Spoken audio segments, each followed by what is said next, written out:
కిరణమా Calvary తేజమా. ప్రభునామమున నా వందనాలు. దేవుని వాక్యము ద్వారా పరిశుద్ధాత్మ దేవుడు మనతో ఏమి మాట్లాడినాడో ఆ శ్రేష్టమైన ఉపదేశము ద్వారా ప్రభునందు గొప్ప విశ్వాసము కలిగి దేవుని యొక్క అద్భుత కార్యాలు పొందుకుందాం. బైబిల్ గ్రంథము విశ్వాసమును గురించి అనేక విషయాలు మనకు చెప్తూ వచ్చింది. విశ్వాసమును గురించి, అట్టి విశ్వాసము ద్వారా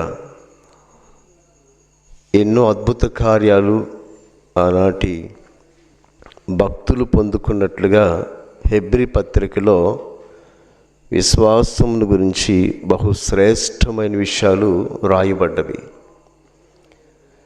విశ్వాసులో విశ్వాసం ఉన్నప్పుడే దేవుడు మనతో ఉంటాడు అని, మన పక్షముగా గొప్ప కార్యాలు జరిగిస్తాడు అని లేఖనము చెబుతుంది.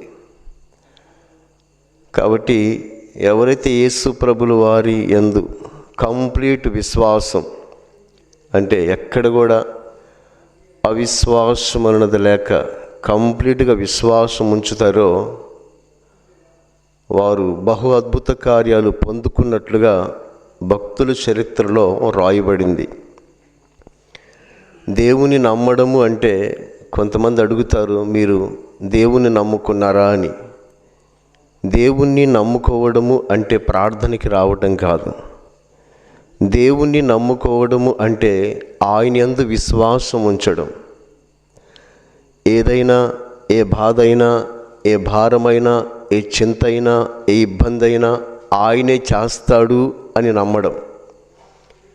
ప్రభువాక్యం ఇలా సెలవిస్తుంది, ఆవగింజంత విశ్వాసం ఉంటే కొండ వెళ్ళి సముద్రములో పడతాది అని. చాలామందికి అట్టి విశ్వాసము లేక దేవుని నుండి కార్యాలు పొందుకోలేకపోతున్నారు. ఎందుకు విశ్వాసం ఉండదు అంటే, మనలో బలహీనతలు ఉన్నప్పుడు దేవుని యందు మనకు విశ్వాసం ఉండదు. సరైన భక్తి చేయనప్పుడు మనకు విశ్వాసం ఉండదు. సరిగా ప్రార్థన చేయనప్పుడు మనకు విశ్వాసం ఉండదు. మన అంతరాత్మ మనల్ని హెచ్చరిస్తూ ఉంటుంది, నువ్వు పొరపాటు చేసినావని.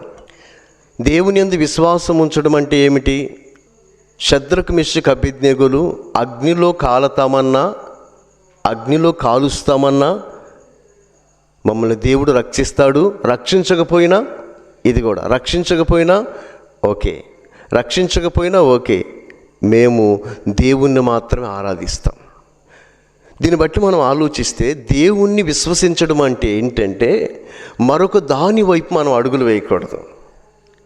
ఇంకొక పద్ధతుల వైపు, ఇంకొక ఆచారాల వైపు, ఇంకొక ఆలోచనల వైపు మనం అడుగులు వేయకూడదు. అది దేవుని యందు విశ్వాసం ఉంచడము అంటే. కొన్నిసార్లు మనం ప్రార్థన చేస్తే దేవుడు కార్యాలు జరిగిస్తాడు, అప్పుడు బాగా విశ్వాసం వస్తుంది. కొన్నిసార్లు ఎంత ప్రార్థన చేసినా ఆటంకాలు ఎదురవుతూ ఉంటాయి. ప్రార్థన చేసే కొన్ని సమస్యలు ఎదురవుతూ ఉంటాయి, ఆటంకాలు ఎదురవుతూ ఉంటాయి. అప్పుడేమనిపిస్తుంది అంటే దేవుడు లేడేమో అనిపిస్తుంది.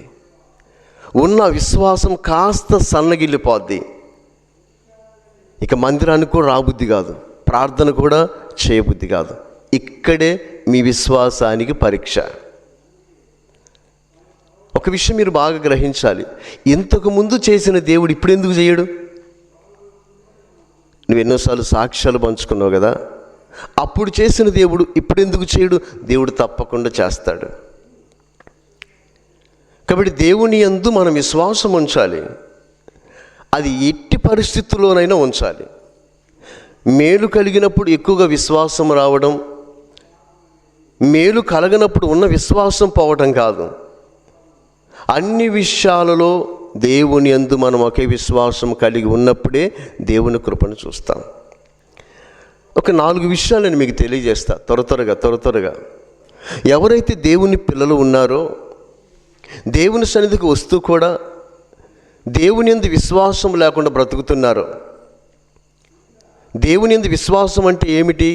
నీవు అడిగినదెల్లా పొందుకున్నావని నమ్మాలి. అలా లేకుండా ఎవరైతే జీవిస్తున్నారో, ఏదో ప్రార్థనకి వెళ్తున్నాం వస్తున్నాం, దేవునికి దేవుడే, లోకానికి లోకమే, భక్తికి భక్తే, ఆచారాలకు ఆచారాలే, ఇలా ఎవరైతే జీవిస్తున్నారో మీరు దేవుని నుండి కొన్ని కోల్పోతారు. మీరు కంప్లీట్గా దేవుని మీద విశ్వాసం లేకుండా అటు లోకం వైపు ఇటు దేవుని వైపు చూస్తున్నారో, మేలు కలిగినప్పుడు విశ్వాసం ఉంచి శ్రమలు వచ్చినప్పుడు అవిశ్వాసిగా మారిపోతున్నావో, నీవు 4 విషయాల్లో ఫెయిల్ అయిపోతావు దేవుడి దగ్గర. ఆ 4 విషయాలు ఏమిటి? దేవుని యందు విశ్వాసము లేకుండా ఎవరో చెప్పిన మాటలు విని అవిశ్వాసపు అడుగులు వేస్తే దేవుని నుండి నువ్వు కోల్పోయే 4 విషయాలు మనం ధ్యానం చేద్దాం. మొదటిగా బైబిల్ చెప్తుంది, విశ్వాసము లేకుండా దేవునికి ఇష్టలుగా ఉండలేము.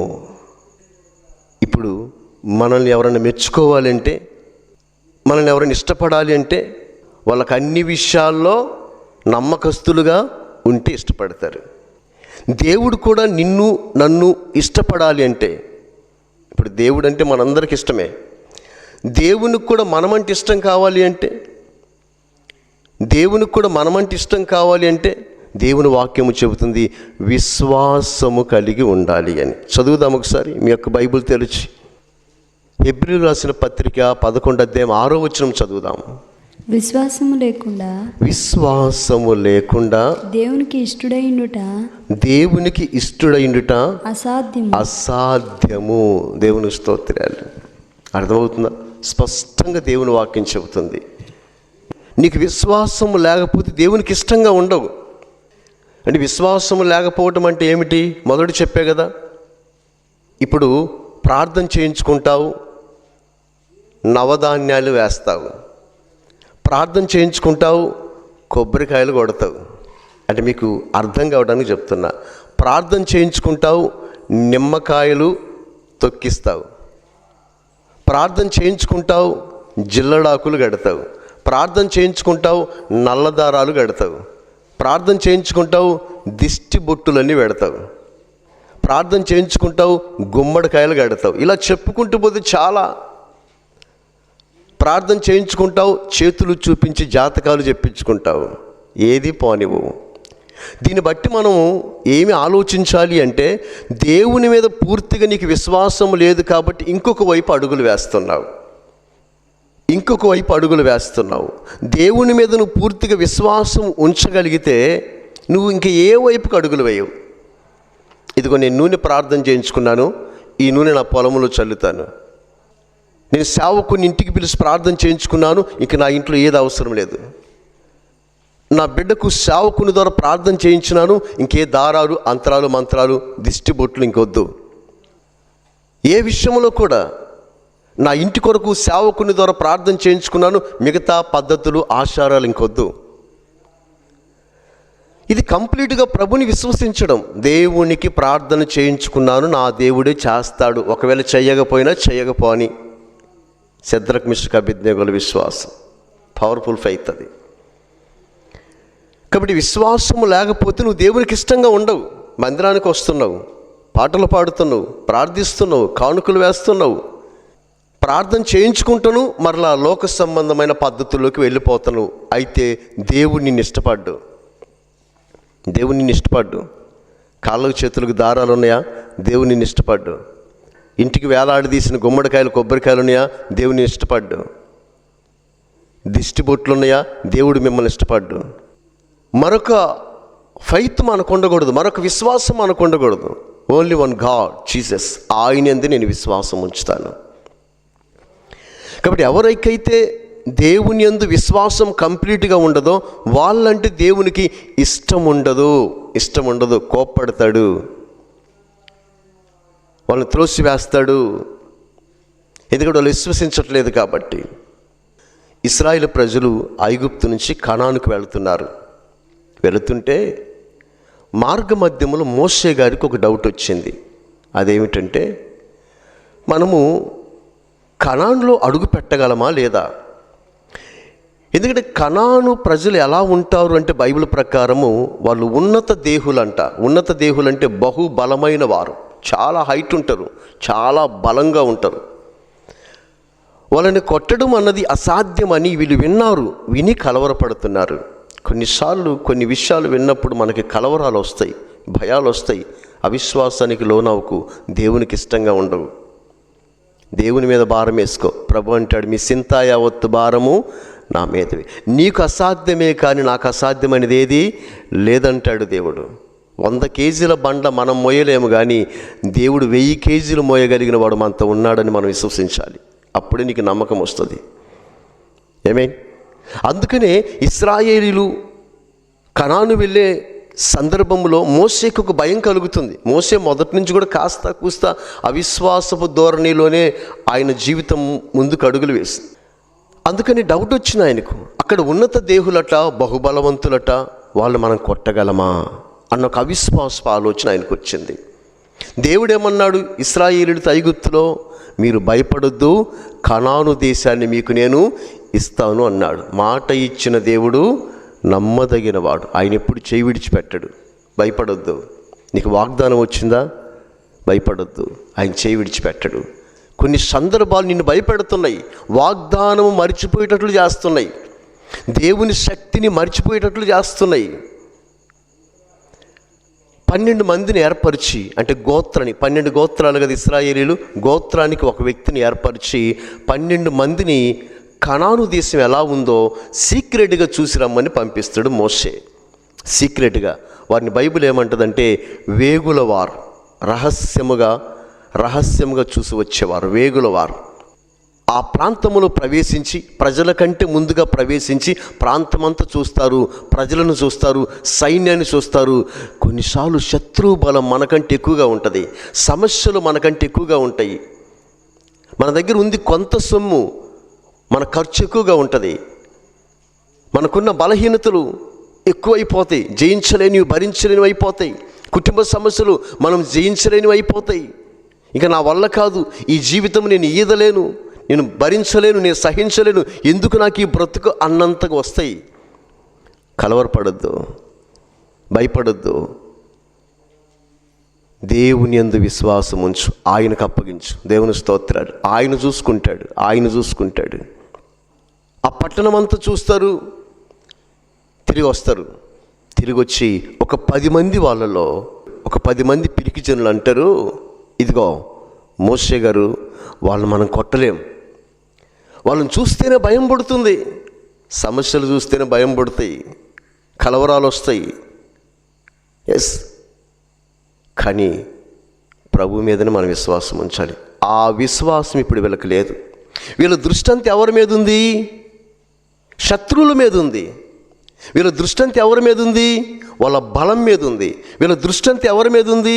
వాళ్ళ సైన్యం మీద ఉంది. అందుకే వీళ్ళు అంటారు, మన వల్ల కాదు. ఇక్కడ ఒకటి గ్రహించాలి, నీ వల్ల కాదు, నిన్ను నడిపించిన దేవుని వల్ల కూడా కాదా? ఇది ఎందుకు గుర్తు రాలేదు? దావీదు అంటాడు సౌలుతోటి, నువ్వెలా కొడతావు అబ్బాయి, చూస్తే బాలుల్లాగున్నావు, అతనేమో బాల్యము నుండి విద్యాభ్యాసం చేసినవాడు, అతని మోకాళ్ళంత హైట్ నువ్వు లేవు, నువ్వెలా కొడతావు అంటే, దావీదు అంటాడు, నేను అతని బలాన్ని చూడట్లా, అతని హైట్ చూడట్లా, అతని వెయిట్ చూడట్లా, అతని చేతిలో ఉన్న ఖడ్గాన్ని చూడట్లా, అతని చేతిలో ఉన్న డాలును చూడట్లా, నేను నాలో ఉన్న దేవుణ్ణి చూస్తున్నా. దేవుని స్తోత్రాలు. నేను కాదు కొట్టేది.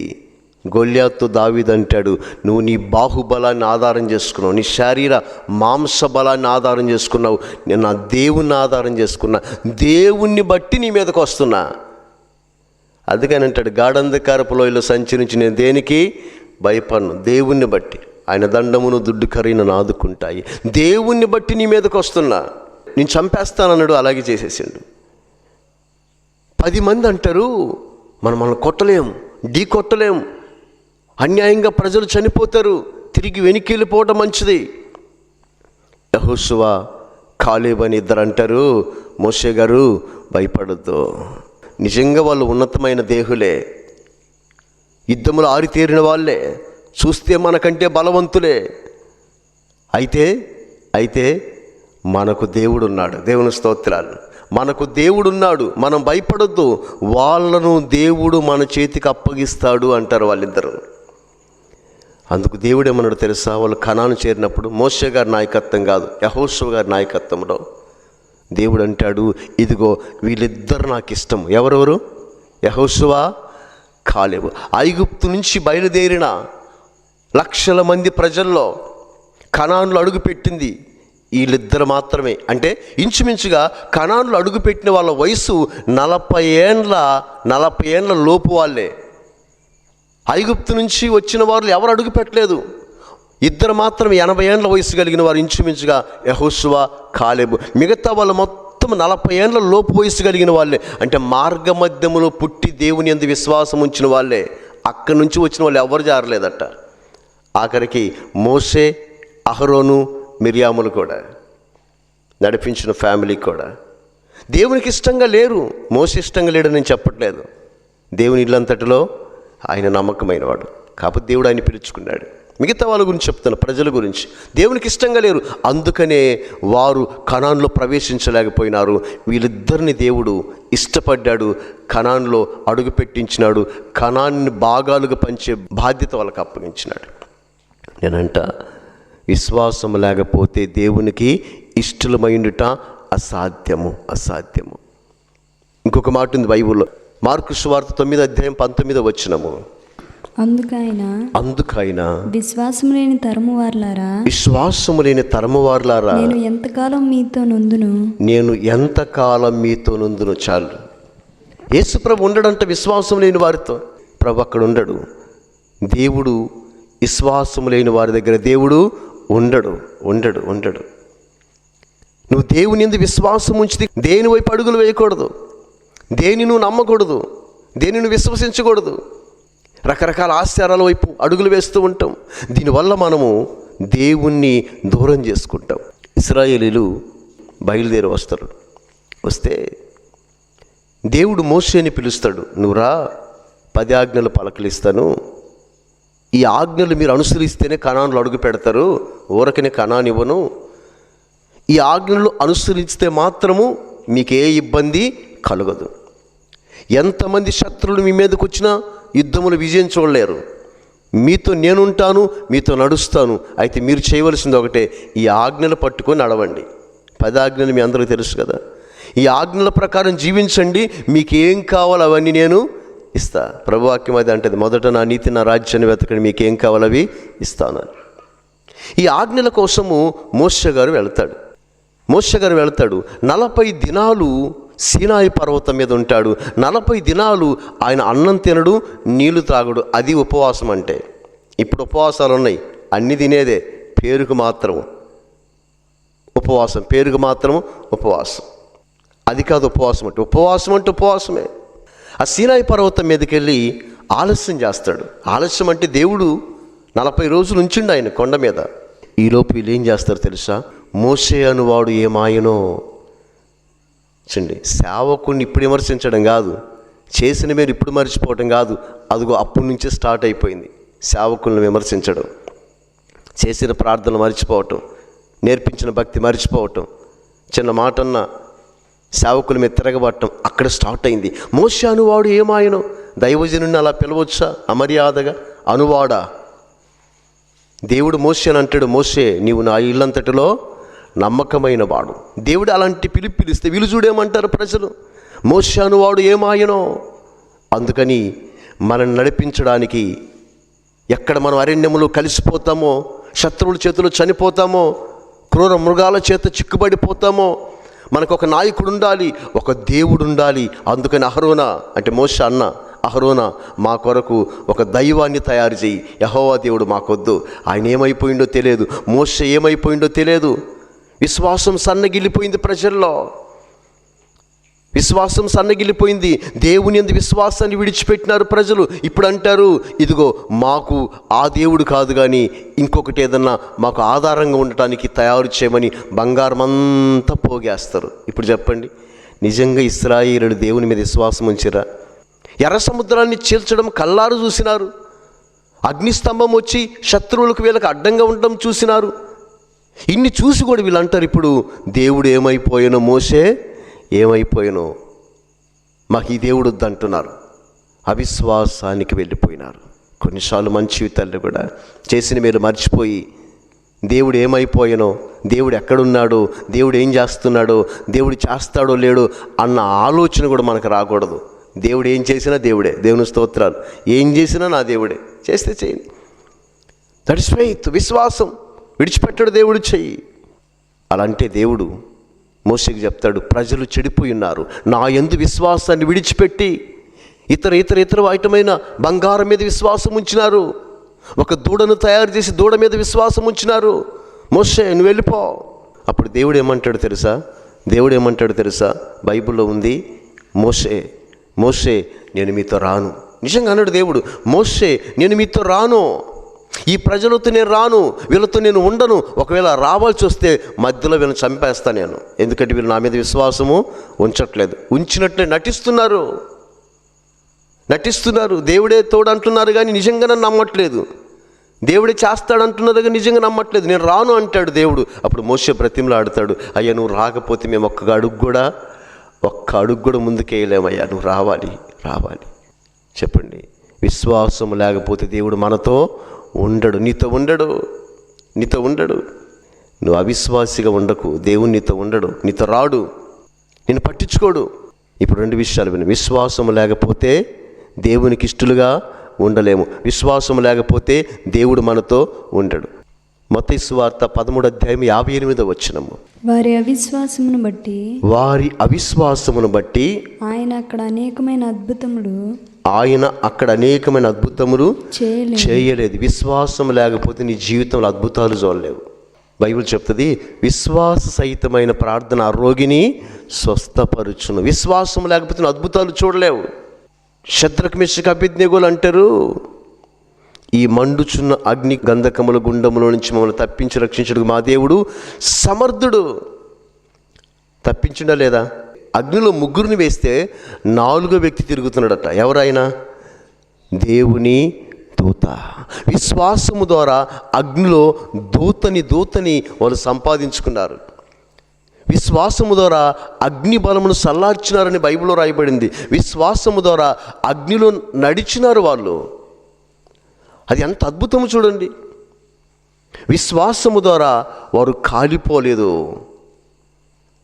అద్భుతం కదా. విశ్వాసం లేకపోతే అద్భుతాలు చూడలేం మనం. సింహాల బోన్లో ఒక రాత్రంతున్నాడు దానియేలు,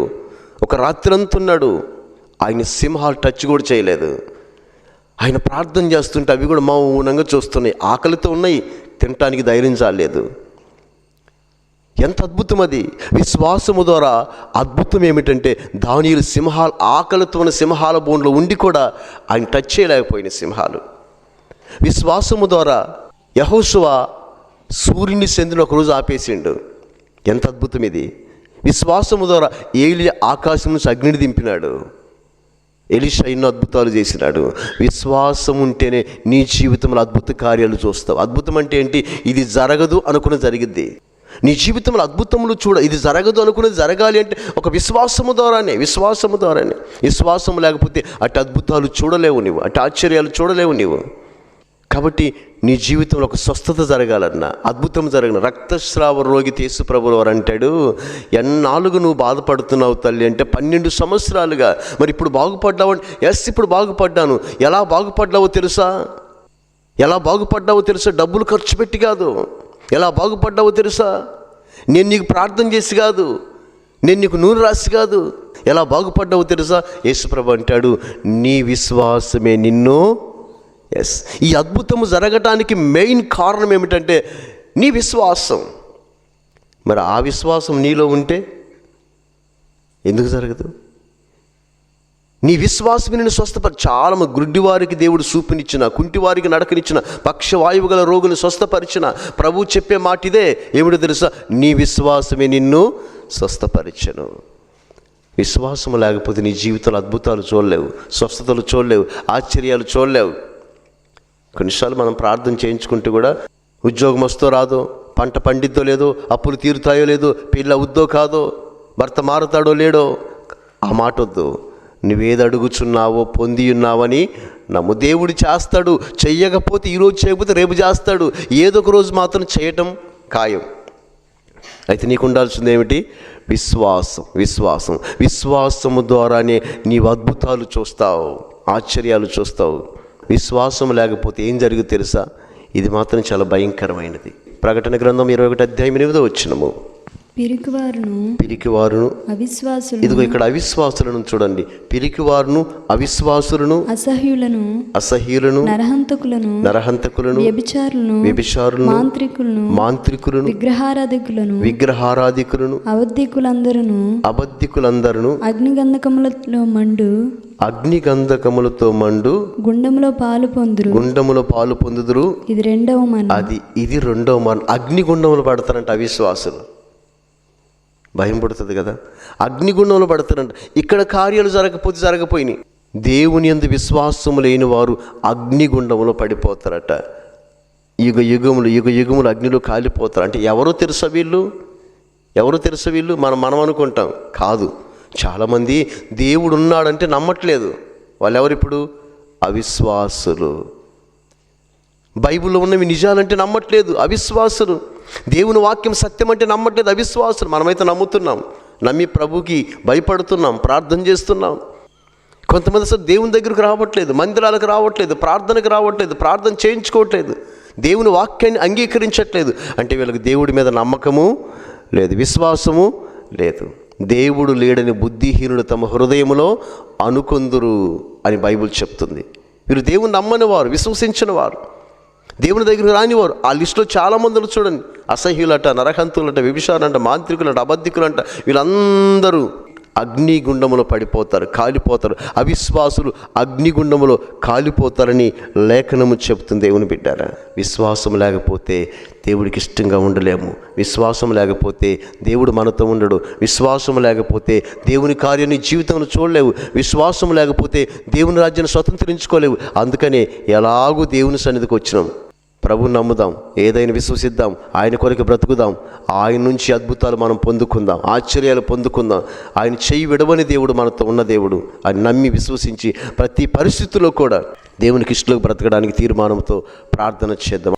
సర్వోన్నతుడా, కృపగలనైనా సర్వాధికారి, వాక్యము ద్వారా మీరు మాతో మాట్లాడుతూ విశ్వాసము లేకపోతే మేము ఎన్ని విషయాల్లో బలహీనమైపోతామో తెలుసుకున్నాము నాయన. మాకు తెలియజేసినందుకై స్తోత్రాలు చెల్లిస్తున్నాం. విశ్వాసం లేకపోతే మీకు ఇష్టలుగా ఉండలేమని, విశ్వాసం లేకపోతే మీరు మాతో ఉండరు అని, విశ్వాసం లేకపోతే మీ కార్యాలు చూడలేమని, విశ్వాసం లేకపోతే మీ రాజ్యమును స్వతంత్రించుకోలేమని తెలియజేసినారు నాయన. మేము ఆ స్థితిలో ఉండక విశ్వాసం కలిగి ఉండి మీకు ఇష్టలుగా ఉండాలి నాయన. విశ్వాసం కలిగి ఉండి మీరు మాతో ఉండాలి నాయన. విశ్వాసం కలిగి ఉండి మీ అద్భుతాలు చూడాలి నాయన. విశ్వాసం కలిగి ఉండి మీ రాజ్యమును స్వతంత్రించుకోవాలి నాయన. అటు విశ్వాసపాత్మను మాకు ఇవ్వండి నాయన. అవిశ్వాసాలు మాలో ఉంటే క్షమించండి నాయన. పిరిగితనం మాలో ఉంటే క్షమించండి నాయన. ఈ మాటలు విన్న ప్రతి బిడను దీవించి ఆశీర్వదించి బహు విశ్వాసముతో నింపి గొప్ప కార్యాలు జరిగించండి. విశ్వాసముతో నింపి అద్భుతములు చేయండి, ఆశ్చర్యములు చేయండి నాయన. ఎవరే సమస్యల్లో ఉన్నారో విడిపించండి, ఏ బాధల్లో ఉన్నారో తప్పించండి, కృంగినారో లేవనెత్తండి, సమాధానం అనుగ్రహించండి, మేలు చేయమని వేడుకుంటున్నాము తండ్రి. స్తోత్రాలు. అనారోగ్యములతో ఉన్నవారు స్వస్థపరచండి ఆయన. ఆర్థిక ఇబ్బందులు తొలగించండి ఆయన. చదువులందు తోడుగా ఉండను ఆయన. ఉద్యోగాల్లో వివాహాల్లో తోడుగా ఉండను ఆయన. ప్రతి ఒక్కరి పనిబాట్లందు తోడుగా ఉండండి ఆయన. సేవకులను బలంగా వాడుకోండి. విశ్వాసం ఆత్మీయంగా స్థిరపరచండి. సంఘములన్నింటిని ఆశీర్వదించండి. ప్రతి ఒక్కరు అక్కరోషతను మీరు మహిమలో తెచ్చి మేలు చేసి మీరే మహిమ ఘనత ప్రభావాలు పొందుకొనమని యేసయ్య నామములో అడిగి వేడుకొనుచున్నాము తండ్రి. ఆమేన్. నీ వాక్యము